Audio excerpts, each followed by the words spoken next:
Hello and welcome to ConTinual. My name is Jean Marie Ward, and I'll be your host tonight for an exploration of the chilling adventures of Sabrina in comic and television form. And with us tonight are two fans and, from my conversation with them beforehand, experts on it. And I'm going to let them introduce themselves, beginning with Selah. Hey, I am Selah Janel. I write a little bit of everything, horror, dark fantasy. I like exploring a lot of different types of lore and folklore and different genres. So I'm getting things back together with my writing aspect of my career, but I've got a lot of new stuff coming out soon. Oh, wonderful. Yeah. Sumiko? Hi, yeah, my name is Sumiko Saulson. I am an award-winning author of horror and Afro surrealism. I got nominated for a Bram Stoker Award for my book of horror poetry, The Rat King, and I write a lot of also paranormal and horror romance. So this show was really right down my alley. Yeah, and congratulations, by the way, on the nomination. And I'm sure it's just the beginning of many to come. Okay, I got a question. As somebody whose only connection with Sabrina was I discovered a black cat on the street, and its name was Salem. And when I called the people and took care of that little problem and brought the information home to my fellow writer, she said, "Oh, that was from Sabrina." So, could you tell me and all the other folks who neglected to share in this wonderful show um, what the chilling adventures of Sabrina is about and how it came to be? Because I understand, it was initially a comic book. I was thinking it was all tied with the 1960s TV series Bewitched. So, Sumiko, Selah, who wants to take this one? And Um, I think it's funny that you're talking about Sabrina, the television show from the 60s, which I actually have seen. I was born in 1968, and my mom used to watch it. There were a lot of reruns on when I was a kid, so I saw that a lot when I was like about 5 or 6 years old. As far as I know, Sabrina on the television show has no connection. But I actually want to check and see if it does have one because now I'm curious. From Bewitched to Bewitched, um, it is a comic spinoff from Archie, and we have seen it on television before in the '90s as Sabrina the Teenage Witch, but Chilling Adventures of Sabrina is definitely much more horror and much where it is comedy. It's very dark comedy. So the cat that you mentioned, Salem in the '90s cartoon, it's a very comical puppet. yeah, And we just get really far away from that whole vibe with everything connected with the chilling adventures of Sabrina, um, including that they have a very real cat as Sabrina's familiar, and they're a lot more actually. Some of the things that they do regarding witchcraft are more similar to real witches. Other things aren't, but it's not a comedy in the same way. It's a very dark comedy. I guess it's a comedy in the way that, like, say, Heather's was a comedy. It's a very Mm. dark. To piggyback on that, Sabrina actually, like, I will do the lore, the historian bit. So it was, gosh, I don't remember when she first came about, but she was like a one-shot character with Archie comics. She wasn't supposed to be popular or do more than that. She got really popular.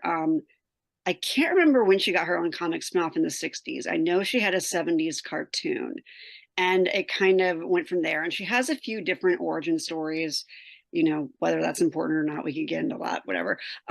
But she really got popular in the 90s with Sabrina the Teenage Witch, like Sumiko was talking about. That was more of a half an hour comedy for TGIF. It was very much like a sitcom where Sabrina is half mortal, half witch, and she's living with her aunts, and she's kind of having to navigate high school while doing things like getting her witch's license, passing her like witch exams, and getting into her powers. And Salem is a puppet.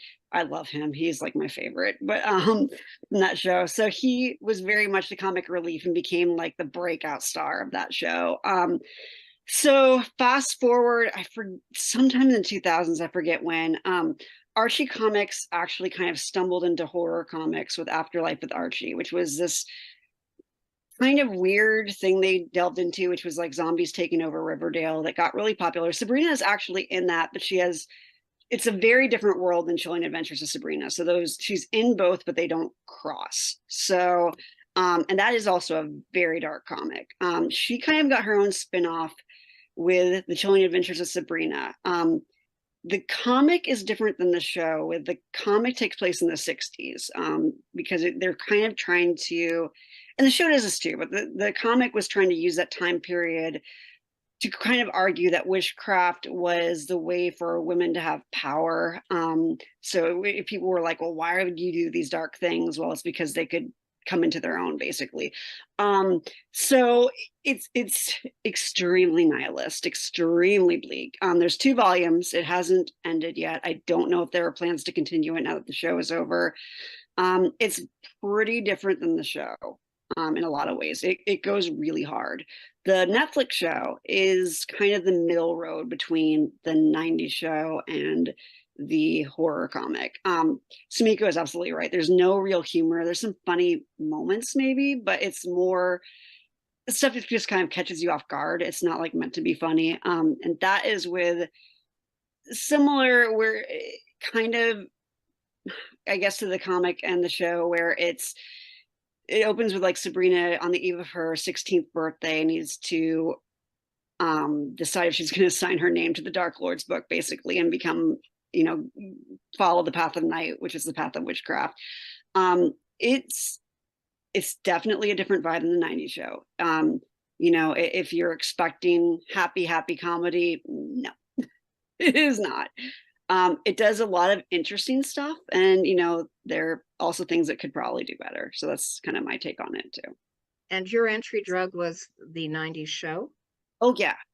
I was probably a similar age to Sabrina's character when it came out. So it kind of traveled with me through high school. I kind of dropped off the final seasons. I have seen the whole thing all the way through, but that was something my little sister and I could watch together on Friday nights. It was just really cute. And it also, like, my mom always kind of said that my personality is very much a blend of Sabrina and Salem the cat. He wants to take over the world, basically, and he's this goofball. So I'm somewhere between this, want to do good and make things right, and then this maniacal animal, apparently. Oh, I did look it up. So there is no official connection between Samantha Stevens on Bewitched and Sabrina Spellman in Sabrina the Teenage Witch. However, the fanatics fan theory about this is, and this is purely a fan theory, right? Is that Samantha is actually a Spellman. Her father, Maurice, is the half brother of Aunt Irma and Sabrina's grandfather, who we never meet, making him actually Maurice Spellman, which in turn makes Samantha the first cousin of Sabrina's aunts, Hilda and Zelda. So that's just a fan theory, and there's no actual proof or evidence of that. It's just a cute fan theory that someone has. Okay, so how did you, I take it, Selah, that you found the comics and the later Netflix series through your love of the 90s series, Sabrina the Teenage Witch. Yeah, it was kind of an accident for me. I'm one of those who goes to the library and just looks at new titles. And I happened to find Afterlife with Archie, and I was like, that's weird. And because it's like a juxtaposition you never think of. And I almost I checked it out and I almost just turned it back in without reading it. And I happened to page through it and I was like, this is really good. Like, this is odd, but it works. And then I like found out there was the Sabrina title, and that's how I got into that. So when the show came out, I was like, yep, want to see how they pulled this off. Roll downhill that way. Okay, Sumiko, how did you get into this? Was it, the afterlife of Archie, lit up something in your brain and you just followed on that? Was it something from did you come at it from a different way? I definitely did not read the Archie comics at all. I've never read them. I did watch the show with Melissa Hart back in the 90s. So, I was in my 20s when that came on. But I would watch anything that was supernatural. So I both of my parents love anything like horror, paranormal, or sci-fi. So from the time I was a little kid, when I grew up, we were watching, like I said, Bewitched, and what is the show with Barnabas Collins in it? Dark Shadows. Yeah, That one I Dark know. Shadows. Yeah, that was another one. So these things were like on, like literally, I'm like a little child in front of the TV watching this thing because, I grew up in the 70s. So, in the 90s, still I was hanging out with my family and we were watching different types of vampire and witch and whatever movies. And so my friends all kind of are like that too, and a bunch of horror writers and stuff. So they went to watch the new one, and I heard very soon, very early on, that the new one was much like scarier and darker than you know than the comedy from the 90s, but also that it was kind of something that people that were in other fandoms that I am in, like the supernatural television show fandom, the Charmed uh, television show fandom, Buffy and Angel fandom. All those people were really into it. So I was like, yeah, they like it. I'll probably like it. I'm gonna check it out. So I watched the first one, and like, the Sabrina in the new show is really kind of like sarcastic and really puts me in the mind of a lot of you know, heroines from other 90s shows, not Sabrina, because that was really a comedy, but like Veronica and Heather's definitely like a whole vibe with that. And just like the smarmy, snarky, Daria type 90s heroine. So I feel like, in a way, that they did a lot of things, and like the fashion and the style and stuff. I think that they did a lot of things to really kind of intentionally appeal to people who either like were small children and grew up in the 90s, or were teens in the 90s, or young adults in the 90s. So I think that they kind of intentionally appealed to a sort of like maybe 30 to 50-year-old age group or something, with the kind of fashion, pop culture references, etc., that they have in there. And it really does kind of like have a similar feel and vibe to shows like Grimm and Supernatural and stuff like that. So it's like a more mature Sabrina. And yeah, that's how I got involved with it. Um, Selah, you'd been involved with the Adventures of Sabrina the Teenage Witch. Was it a natural transition to go to the new show, or was it a bit of a jarring thing? I mean, I think since I'd already read the first volume of the horror comic, I was that's way more jarring than the show is. Like I will disclaim now, if anyone wants to read the comic, be warned that it's even darker than the show. Like it goes down paths. It's a very different plot than the show, for one thing. And it goes down paths that are really hard. I appreciate it. I do appreciate that they can do such a pivot with an IP. I think that impressed me. Whether or not I always like the directions they go in the comic. So I could appreciate that and some of the themes that they were playing with. I wanted to see what they were going to do with the show, because I was like, there's no way they can film the comic straight up. There's absolutely no way. And they didn't, obviously. But I think I was prepared, more than some people were. I kind of knew to expect something different, in that regard. Now I feel like, having watched it, and I'm still like getting through the last part of it, but having watched different parts, and because I've seen the 90s show so many times, I feel like there are callbacks to it. Like they do use some themes, they do use some, in one of the later parts, Ambrose, the cousin, and Sabrina, no, it's Ambrose and Prudence, I think, use a dollhouse spell that's similar to a spell used in the original 90s show that was used for comedy with, Sabrina's cousin.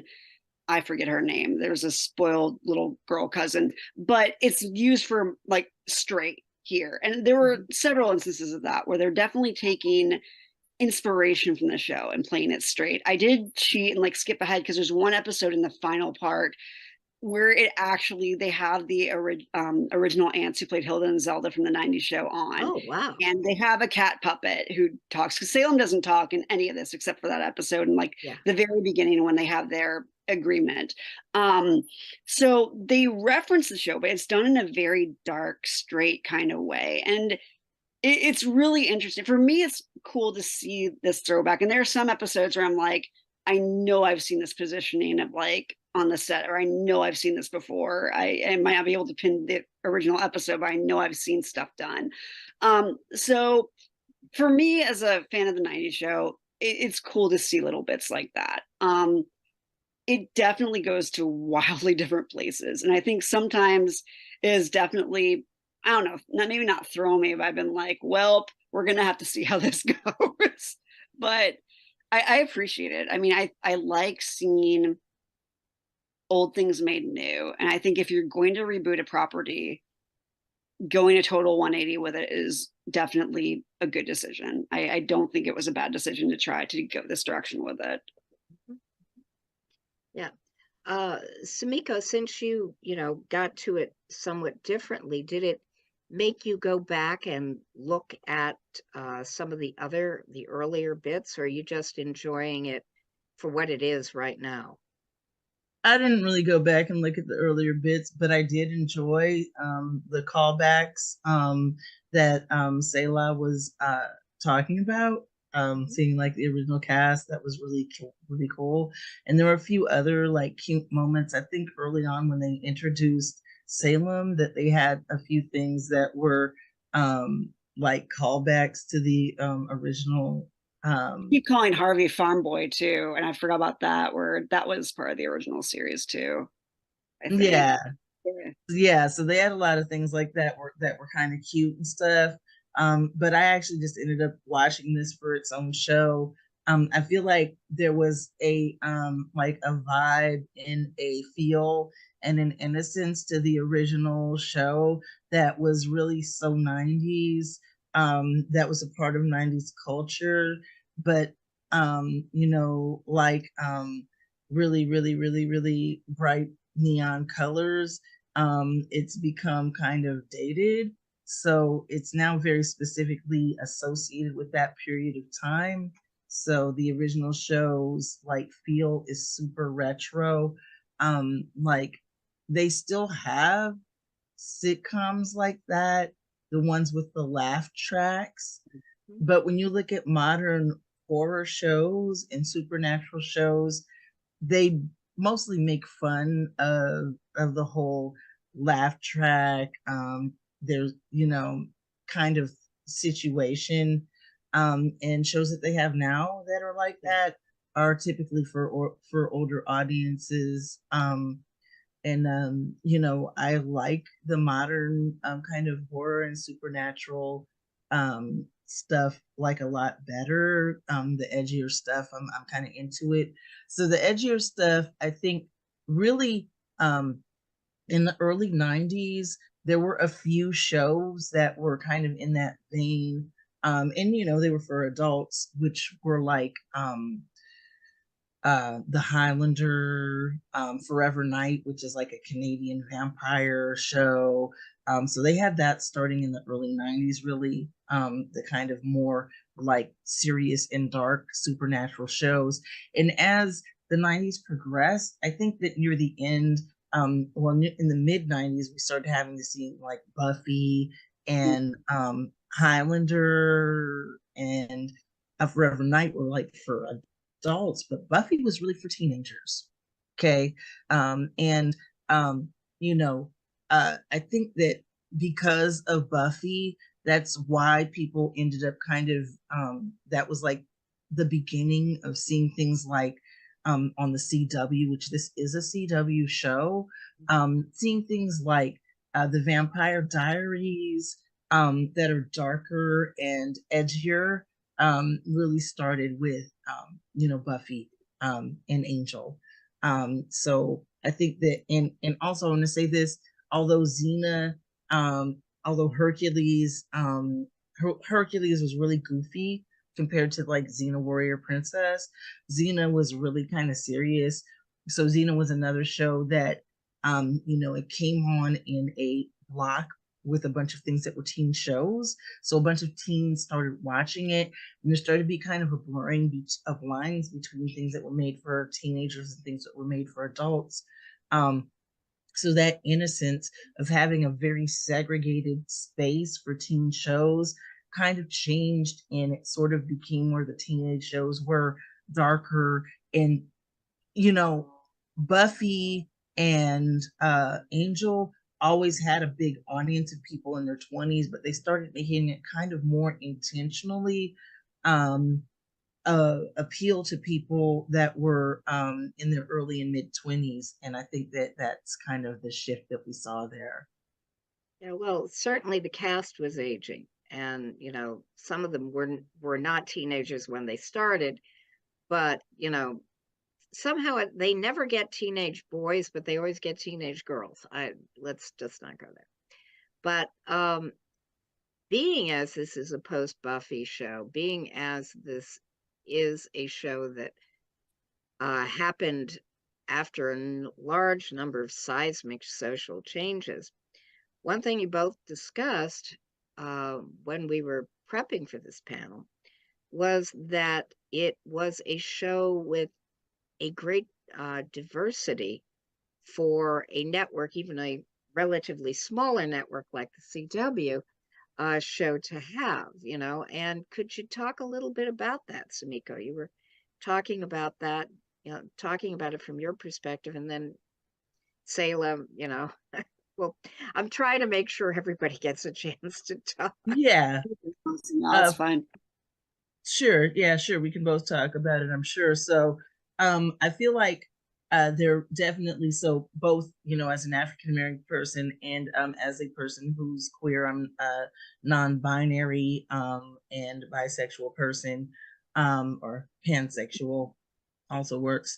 I noticed right away, I think Ambrose Spellman, which is Sabrina's cousin from England, who is a gay man, and who, she's very close to this whole show, was the first really, clue to that this was going to be a, situation where she was going to be really, where there was going to be a lot of queerness, in here. And it didn't disappoint. There are a lot of people of color, and a pretty goodly amount of queer people in there as well.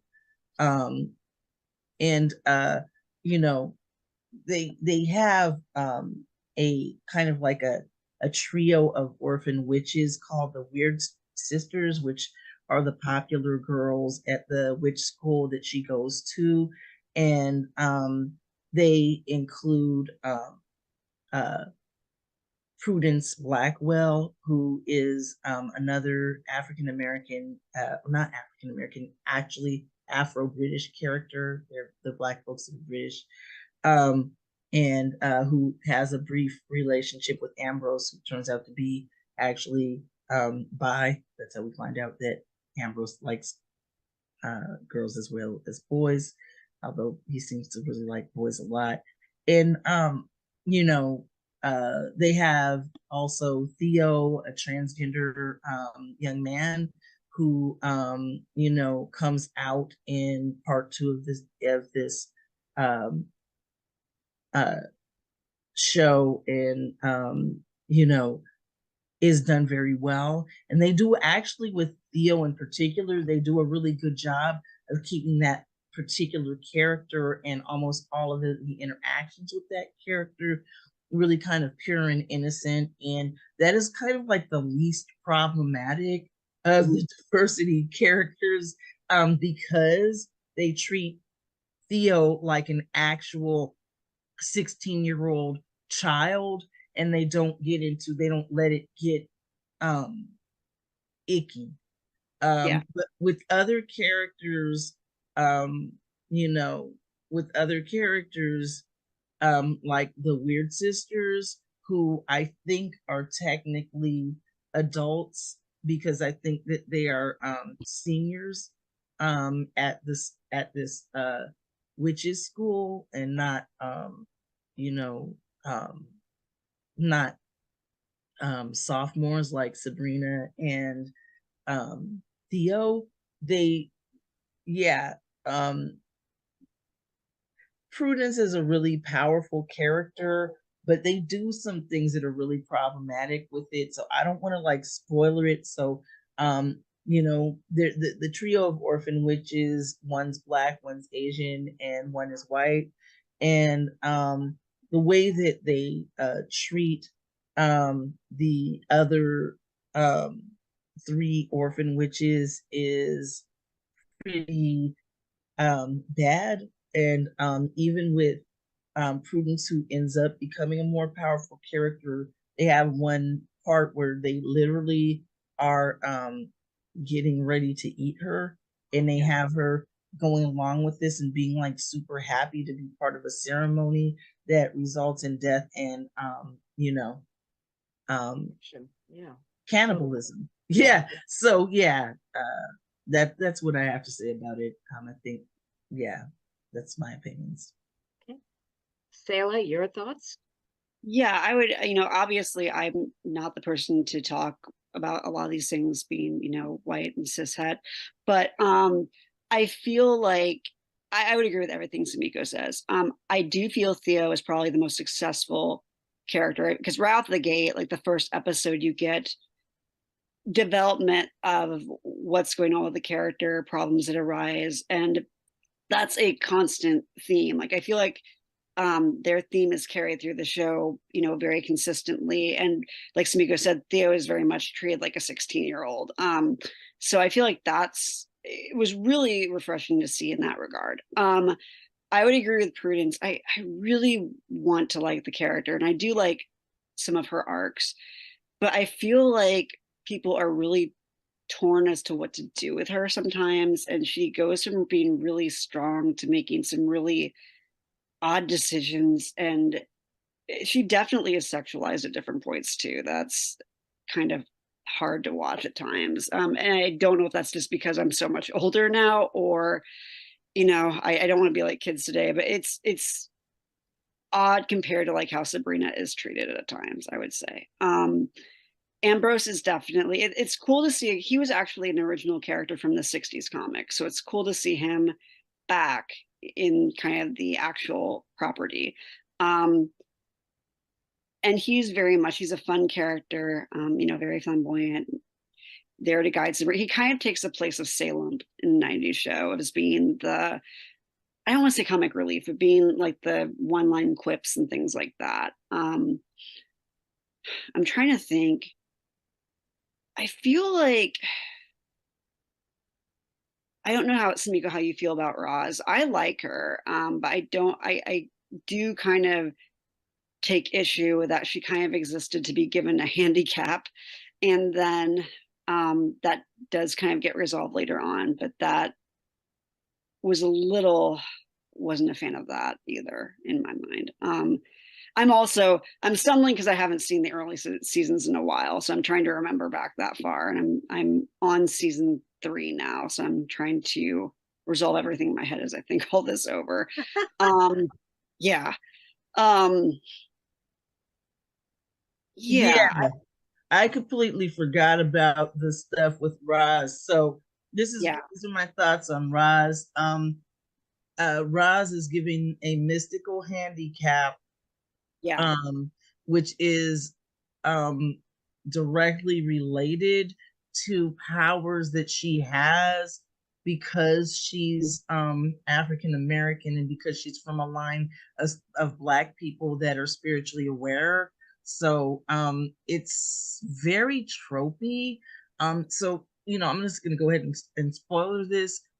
People in her family develop an insight or intuition, women in her family, and as they develop it they lose their eyesight as a consequence.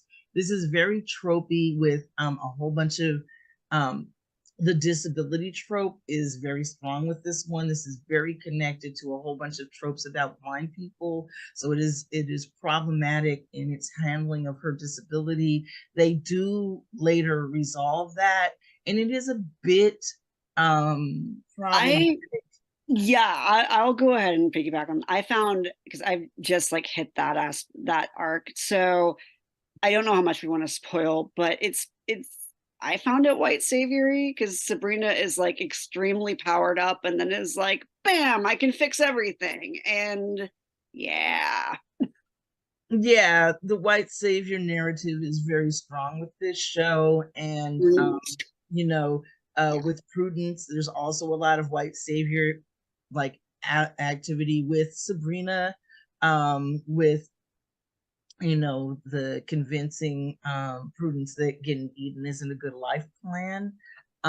So there's not really as much agency given to any of the people of color except for Ambrose. And I don't even remember the name of the weird sister who was Asian, but they really did her dirty. I think Um, it's either Agatha or Dorcas. I think it's Agatha, right.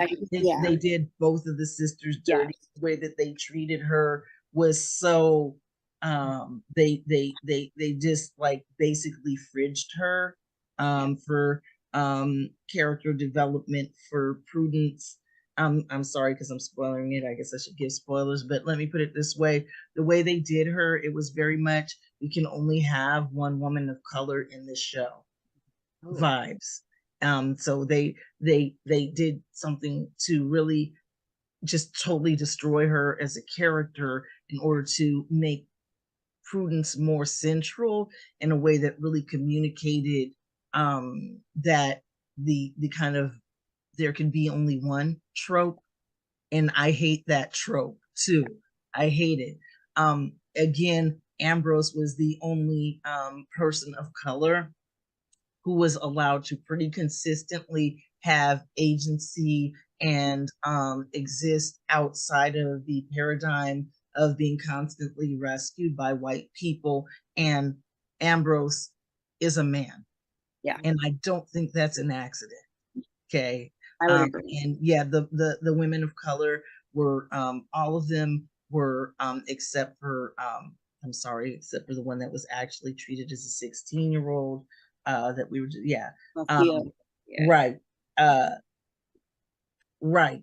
All of the other ones were very much sexualized, and they very much used the fact that they were seniors in high school and 18, therefore they're adults, as why it was okay to sexualize them a whole bunch.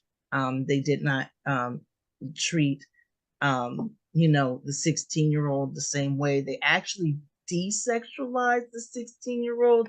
And I'm going to say this, desexualizing Black women in femmes is just like a whole other problem. I mean, it was in good taste due to her being 16 up to a certain point, but they really had her romance storyline that they had with her and the degree to which they you know, they did all the men seldom make passes at gals who wear glasses kinds of tropes with her. And they used the fact that she had a disability to desexualize her. So as they desexualized her repeatedly. They had her in competition with Sabrina. They also sexualized Sabrina a whole bunch. Like as soon as Sabrina decided to be evil, evil equals sexy, right? Yeah. Evil equals sexy, good equals modest, evil equals sexy. So there was just a lot of that. Yeah. I'll also piggyback. Oh, I lost my train of thought. Crap. Okay, I know where I'm going. Okay, so I'm just gonna rip the band-aid off too. And the thing is it's impossible to kind of talk about some of this stuff without spoiling. So, and give examples. One thing that I will make clear is that in this world, and this is a whole other level of stuff too. I get why they did it, but again, witchcraft equals worshiping Satan in that world for whatever reason. So there's a lot of Satanism. If you're uncomfortable with Satan, do not watch. You're not going to dig it. I don't really believe in ultimate evil, so for me, it really didn't. I'm looking at from like a supernatural horror perspective. But the thing, like the white savior trope, is really. I'm at the point where it goes kind of off the rails because we're at a point in one of the seasons where like Sabrina becomes dark Jesus, I guess. I don't know. Like she gets so ridiculously, I don't know how else to say it. She dies and comes back to life and has all these phenomenal powers and can do stuff without the incantations and can do all and this healing raws and doing all this stuff, but Satan. It's not great. It's and I'm obviously it's worse than not great, but that's where I think are the parts I'm kind of mentally checking out. Like, why? And it also kind of takes her away from the friend groups. I mean, such a core of the 90s show, was having her, have her friend group and deal with things with her friends or family. And it's almost like the show consciously makes a choice to separate her from her friends and family, which understood, but it's all kind of in the name of pushing up her powers, which gets really ridiculous to watch at times. I am pretty sure that that's why the show actually ended up going off the air, because I think that when they started separating her from her friend group and her family and her moral center, it just became very not interesting for people to watch. Also, they did a lot of bait and switch with the community of people who are actual witches. So I'm not a witch, but my girlfriend Emily is a witch, and so many people in my life that are close to me literally actually are witches. So they did a little bait and switch where they painted Satan as a big patriarch. So if you have any like knowledge of like Aleister Crowley and that part of like Satanism, traditionally Satanism, there were actually huge problems with lots and lots of sexism. So that part and the rebellion against Satan as a patriarchal figure was something that at times it looked like it was going to make sense and come off in a good way, because they had witches that were actually talking about goddesses and female empowerment, but they baited and switched with it so many times, and they just kept bringing the patriarchy back and bringing the patriarchy back. And the part of the show that you're at is a part where they're really kind of implying that the only way that Sabrina can actually compete with the patriarchy is to take on all of the tools of the patriarchy and become a big white savior thing. And you just it's all about uplifting the privilege system, and those who have privilege equals having more privilege. And then they continue to also have a bunch of biracial Black offspring that are in different disempowered positions Yeah. over and over again in this. The So kids, yeah. yeah, the kids. So Yeah.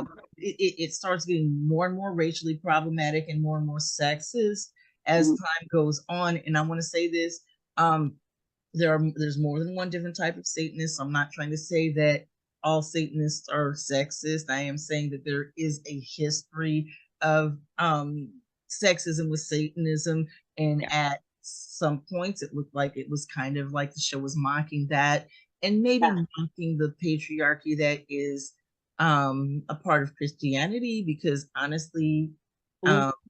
um, Satanism is just built on the Abrahamic religions. Right. I hope this is all stuff that's okay to say on this Well, show. it's quite, Yeah, it has been talked about in a lot of scholarly circles to the effect of if you didn't have Christianity, you couldn't have Satanism because everything depends on an actual perversion of the existing rights. And as somebody who, for her sins, has read Aleister Crowley, specifically his novel, The Moon Child, where what that poor woman goes through, and oh, by the way, your kid was never intended to be the chosen one anyway. I had one secreted over here who was the child of the sun. Yeah. If I yeah, hadn't been dead, I would have found him.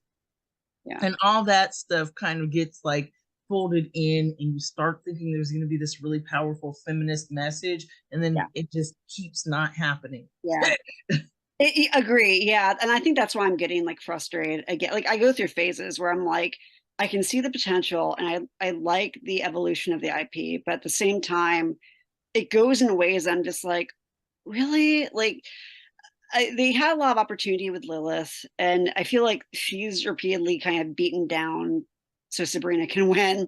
Um, Her character is also way different in the comics too, so it also kind of has. I have to really separate that in my head because she's also really disempowered even more in the comic, which is upsetting. But in the show, yeah. So you have this character who turns out to be Lilith, and she goes through a lot. Like, I mean, she has good motivation, and she finally kind of gets what she deserves in a good way. Like, she deserves to rule. And the coven, casts out the Dark Lord at one point, and they're going to worship her. But then it kind of like all crumbles, so Sabrina can rule hell. And it just feels like we start going down these narrative paths, and it keeps retconning then so that Sabrina can be the best.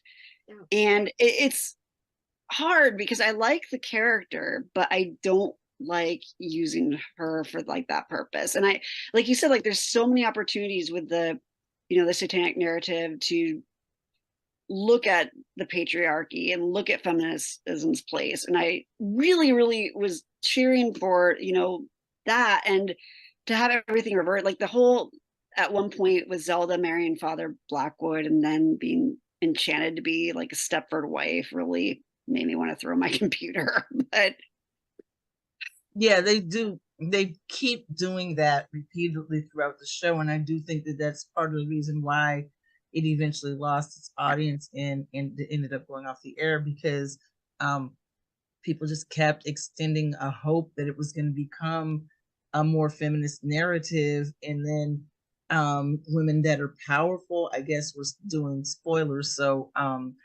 including you're going to get to it soon, they're going to have Serena entangled with some dude that wants to run hell, and it's going to be a whole yet another thing like that. And like, yeah, I'm at the Caliban, like the trials thing right now, and I'm kind of like, where yeah, are we doing this? yeah, And like the yeah, Yeah. whole let's get rid of the pagans, and yeah, exactly. hey, So yeah, so I don't know if you've gotten there yet, but they definitely are going to be romantically involved, so this is going to I be figure I had skipped to the one yeah, episode where they like are in the TV show, so I knew like from the reference that yeah, I yeah, so read that, but yeah, yeah, so just like every time it seems like there's going to be some empowerment of women, it just gets stripped back and more patriarchy shows up.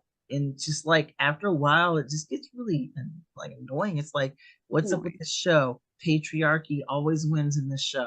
Yeah. Yeah. Well, To you that know, regard, it's exhausting. And I It think is. like, and I know like in the 90s show, like Sabrina was with Harvey forever, and then there was like Josh, and I can't remember if there was someone else. So I get like she had a couple different love interests, but it feels like with this show, it's always like it's like she can't be left alone at any point. And I mean, you kind of expect the love interest from the 90s show. I mean, it was cute and it was kind of high school appropriate. I didn't really have an issue with it. Harvey's a goofball. It was kind of refreshing to see that type of character. And I like Harvey in this incarnation too, but it's weird the choices they make for her. Like it's with all she has to do, how does she have time to get with another dude? Like well, it sounds like to me a couple things, based on what you're saying, a couple things seem to spring forward. The first is how many showrunners have they had for this show, even in the 3 years? And the second one is it sounds like they're playing catch up with shows like Supernatural and Lucifer. Like, oh, we got to have a rain in hell, and oh, how many times did Sam and Dean die and come back with powers that they had to get rid of? And, it feels in some ways like they're trying, and maybe I'm just making links in my head, but it felt like where I'm at this point, and Sumiko, correct me if I'm wrong, but it feels like they're trying to mirror, like, how like in the 90s show there was like gotta pass, there was the Quizmaster season, and it was like gotta get the witch's license, and like gotta find the family secret. And it feels like they're trying to do that with like, I don't know, now gotta do these trials. And I think there's like something with the eldritch entities or whatever. And like before that, there's like gotta go through the dark baptism. So it feels like they're trying to mirror that, but at least where I'm at, it's like they're throwing so much at it. And maybe it's because the shows are also like nearly an hour compared to 30 minutes, but it just feels like a lot. Like it feels like a lot. And don't get me wrong, like I watched the first season like pretty much all in one go, enjoyed it, for the most part. And, now that I've had time to think, I can dissect it and pick it apart. And I still like the possibility of it. Don't get me wrong. And I still enjoyed the property, but it could have been so much better. And I feel like they've heaped so much, so much, so much on it, either to try to keep it going, or I would have been interested to see where they actually wanted it to end up before it got canceled, honestly. Like I feel like was what happens the original plan, because it just feels like they were throwing everything at it, which is a lot. spaghetti Yeah, at the wall. yeah, I feel like what you're saying about other shows is accurate, but at the same time, like in 4 seasons, they're gonna throw in things that like Supernatural had like 15 seasons, I think. Yeah. And I don't remember how many seasons Buffy had, Yeah. Quite a Xena, but few. Yeah. they had a lot of seasons. And this is like in 4 seasons. Um, you know it's too much. It's too much, too fast. They really should have slowed it down a lot. They had a really lot of they have had a lot of interesting characters that are not Sabrina, that they could have centered more episodes around. And in the other shows that we mentioned, Buffy has a whole story arc about Willow and Tara, Yeah. Willow and oh gosh, I just forgot the werewolf boy's name. Um, they have whole, you know, supernatural. They have whole like Castiel episodes. They Yep. have Bobby episodes. Right. They could have done that. They could have made, you know, The whole actors are episodes. so good. Like I feel like they, to some degree, they waste like the supporting cast because they're so strong, across the board. I mean, and like you're saying, like even like Hilda and Zelda, like they hint on stuff, like Hilda wanting her own life and stuff like that. And I mean, that was kind of played for laughs in the 90s show, but like they finally kind of started to do it straight, but they don't give it the time it deserves. And I would love to see a lot of that pursued. I'd love to see like something more with Ambrose, or something like more with Prudence actually being able to do stuff. Like, yeah, absolutely. Or even the humans. So I did look up the showrunners, and they didn't change showrunners, But out of like, what do they have, like 5 showrunners, and only one of them is a woman and 4 of them are men, and I wonder if that has something to do with the That might have, choices they that made. might have, yeah. Not shocked. Yeah. Well, we're coming up on the end of our time. Are there, so I'm going to give everybody a lightning round of, is there any closing comment that you want somebody to take away from the show, or, something you might want to say to anybody who would like to check it out, just briefly, and then we'll get into the good stuff of where folks can find you on the web and what your newest releases are. But first of all, Sumiko, what would you like people to take away from the show? What do you want them to know? What would you say to someone who wanted to watch it? I feel like the first 2 seasons were really great. And I feel like the last season just really goes downhill really fast. So I just want to warn you in advance that it just gets very, very, but season 4 is very convoluted. Um I think that there's a lot of great actors, a lot of great representation, a lot of great diversity, despite the fact that there are problematic, definitely a lot of things are problematic about it. And as Selah mentioned, the acting of the supporting cast is so good. It really draws you in. They wasted the supporting cast. They could have done a lot better if they had not bothered with some of these things. When you get to the part where, what is his name, Caliban? When you see Caliban show up, just know that it's getting ready to go downhill fast. That's all I can say. I can feel it. I know it's coming. I know it. Yeah. Yeah. Selah? Oh gosh. Yeah, I would say definitely if you're into, horror stuff, supernatural stuff, absolutely check it out. I agree with Sumiko. The first 2 seasons are really strong. Despite the problematic elements we mentioned, I think it does have, it tries for decent representation. The cast is really strong. I like the girl who plays Sabrina too. I no hate at her. I just think that a lot more could be done with a supporting cast. I think if you are expecting the 90s show, don't. But if you appreciate the 90s show, there are a lot of fun little callbacks. And, if you catch them, that's just, something extra special. I would also say for those who have watched either or both, if you want to check out the horror comic, please know that it's much bleaker. It's a somewhat different story than the Netflix show. It's a lot, probably stuff I don't know that I can mention here on air, but it's just much darker. It's more like Exorcist or Rosemary's Baby, versus kind of like the supernatural or Buffy vibe that the show has. So that would be my only kind of heads up there. And I want to say, yeah, definitely no shade on the actress that plays Sabrina. She does a fine job.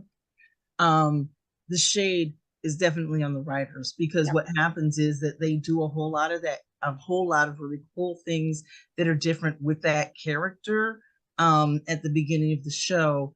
And then everything that they do to make her become more liberated, to make other people that are around her, like her aunts and even Lilith, become unliberated, they systemically undo it with just like a whole lot of really kind of sexist stuff that's painful to watch. It is painful to watch. And I feel like they kept centering the story around her at the expense of other characters, and it ultimately did not help her character, and she's not responsible. The actress is definitely not responsible Absolutely. for the writing. Okay. Yeah, no. Actors can only work with the script that they have.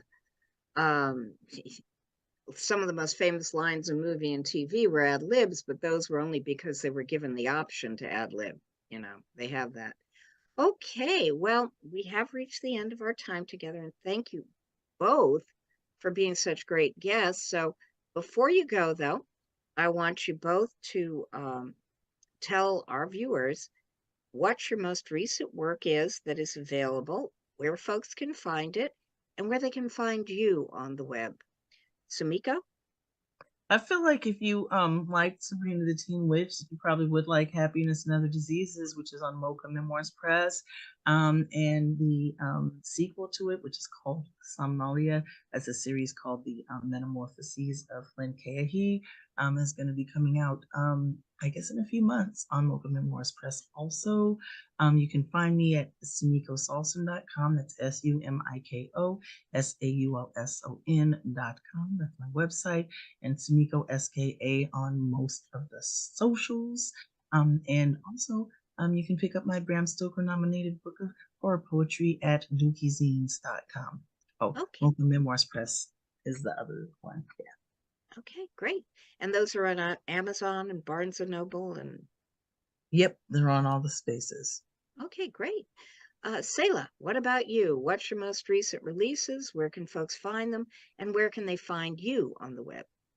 All right. So my most recent, I have a story in The Old Ways Volume 2 by Erie River Press. It's folk horror. I kind of play with cosmic horror in a folk setting. Love that.